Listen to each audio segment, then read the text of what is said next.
Alors, s'il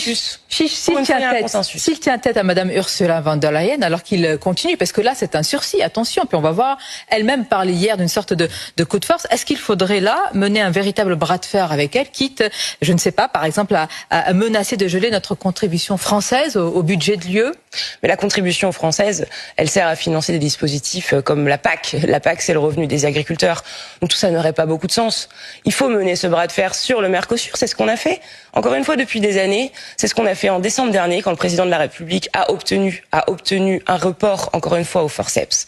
C'est ce qu'a fait le président de la République quand il a voté contre. Et c'est ce qu'ont fait l'ensemble des eurodéputés hier à Strasbourg. Maud Bréjon, les eurodéputés allemands. Voilà la belle unité européenne. Tous les eurodéputés allemands ont voté contre ce sursis. Moi, je dis une chose très simple. Il est hors de question de brader l'agriculture française pour privilégier l'industrie allemande. Il faut le dire à Madame Ursula von der Leyen, qui préfère les voitures allemandes aux paysans français. Je vous le dis à vous ce matin. J'ajoute une chose, se pose désormais la question de la possibilité d'appliquer ce traité de façon provisoire.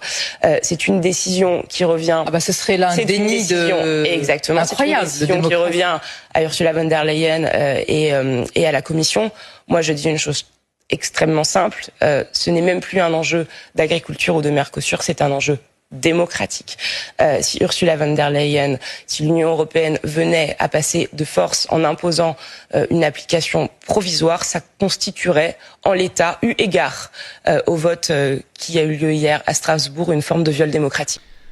Je sais que le poste de porte-parole du gouvernement, je crois que c'est le plus pourri de la politique, hein. C'est le plus pourri des postes de la politique, ça c'est clair et net. Parce que tu te prends pleine poire... c'est toutes les critiques et compagnie. Et tu dois répondre d'actions desquelles tu n'es pas à l'origine. Mais quand même, Madame Bréjon, personne ne vous oblige de l'accepter. Hein. Mais bon, ça c'est autre chose. La place est tellement bonne. Mais Madame Bréjon, l'histoire de la PAC, là, les 28,78 milliards, si on s'en servait comme levier, et si demain, l'Union européenne... chose qu'elle fera jamais parce qu'elle en a tellement besoin, les technocrates, ils en ont tellement besoin pour vivre de notre argent. Mais quand bien même, si jamais demain elle disait ok, faites ce que vous voulez, c'est pas compliqué, hein. La PAC c'est 8 à 9 milliards, on reflèche vers nos agriculteurs et ils se sentiront beaucoup mieux. Et puis ensuite, la Macronie qui vient nous parler de viol démocratique. Non mais s'il vous plaît quoi, mais s'il vous plaît, vous avez perdu les élections européennes. Vous avez perdu, normalement il faut en tirer des leçons, hein. Vous avez perdu les élections législatives, vous vous êtes retrouvé en minorité. Le NFP, pas le NFP, on s'en fout, mais si on suit la démocratie, je suis pas un pro-Mélenchon, mais si on est honnête avec soi-même, il y avait un truc qui s'est appelé le nouveau Front Populaire, ils ont eu le plus de voix, si on suit les règles démocratiques... Il aurait fallu leur confier le pouvoir. Et moi, d'ailleurs, j'étais favorable à ce qu'on leur confie le pouvoir parce qu'au moins, ils nous auraient montré ce qu'ils pouvaient faire, comme à l'époque du Parti Socialiste. Et au moins, à ce moment-là, les Français auraient vraiment tous compris, y compris leurs partisans, que leur système ne fonctionne pas. Mais ça, c'est un avis politique. C'est mon avis perso, c'est mon opinion perso. Mais qu'est-ce que vous avez fait, vous, la Macronie, là, qui venait aujourd'hui fanfaronner sur les plateaux, parler de un viol démocratique non, mais vous avez fait quoi ? Vous nous avez collé Barnier. Ensuite, il s'est fait dézinguer, vous nous avez mis un Bayrou. Et ensuite, vous nous avez collé un Lecornu 1, Lecornu 2. Et même là, vous êtes en train de passer un budget malgré un rejet massif de la population française. Ça s'appelle comment ça, Madame Bréjon ? Et puis, quant au fait que vous vous êtes opposé au Mercosur ou je sais pas quoi, mais tout le monde sait que c'est une opposition de façade. Il n'y a pas besoin de forceps ou de pas de forceps. Arrêtez votre mascarade. Emmanuel Macron a commencé à parler vraiment du Mercosur quand il a vu que ça commençait à chauffer chez lui. Et donc, qu'est-ce qu'il a fait ? Il a fait ce qu'il sait faire de mieux. Il a encore roulé tout le monde dans la farine. Il a sorti son beau discours en sortant du Parlement, enfin pas du Parlement, mais du Conseil européen, en nous expliquant qu'il a exigé les fameuses clauses miroirs, réciprocité, je sais pas quoi, plus de contrôle, tout un tas de trucs bidons qui, au final, n'ont mené nulle part, hormis à un vote et une approbation du Mercosur.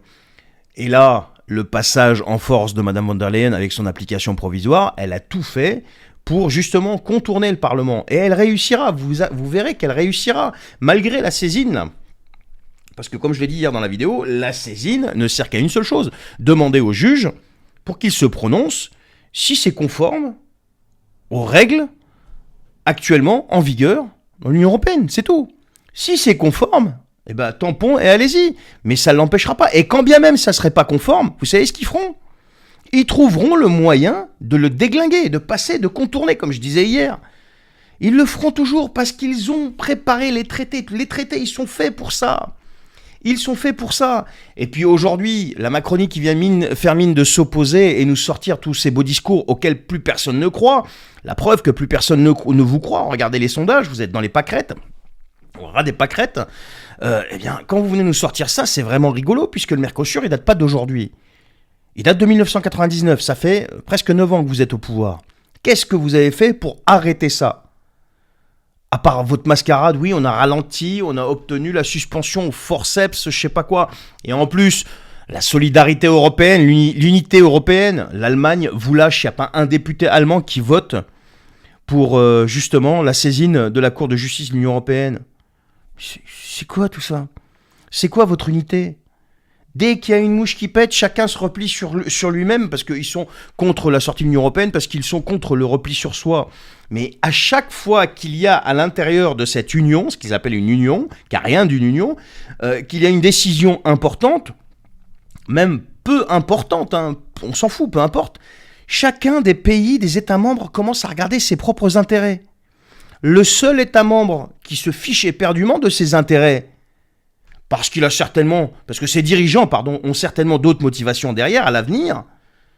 Il y a que cette explication-là que je peux avoir, c'est la France. Il y a qu'une histoire de peut-être future motivation à l'avenir, une fois qu'ils auront fini leur mandat, en France, leurs mandats nationaux, qui peut éventuellement expliquer leur attitude qui est contraire aux intérêts du peuple français, mais qui font mine de travailler dans ses propres intérêts, vous comprenez ? Donc au bout d'un moment, je pense que ça commence à se voir, Madame Bréjean. Donc vous avez beau fanfaronner, vous avez beau sortir tous les éléments de langage que vous voulez, tous les narratifs possibles et imaginables, les Français ne sont pas dupes. Et d'ailleurs, vous le savez qu'ils ne sont pas dupes parce que vous êtes terrorisés à l'idée de faire des élections. Vous êtes terrorisés à l'idée d'un référendum, alors que M. Macron avait promis qui ferait des référendums. Je suis persuadé que si demain il fait un référendum, même si la question concerne les intérêts des Français, si lui, il va dans un sens, les Français, même si ça bouffe leurs intérêts, ils iront dans l'autre sens juste pour le sanctionner. Et ça, c'est la réalité. C'est pas un fantasme, c'est la réalité, Madame Bréjean. Donc, un petit peu d'honnêteté intellectuelle vis-à-vis des Français, puisque aujourd'hui, on n'en est plus à des considérations politico-politiciennes. Non, parce qu'aujourd'hui, toutes les décisions et toutes les attitudes que vous avez ont un impact direct et néfaste sur la vie des citoyens de ce pays.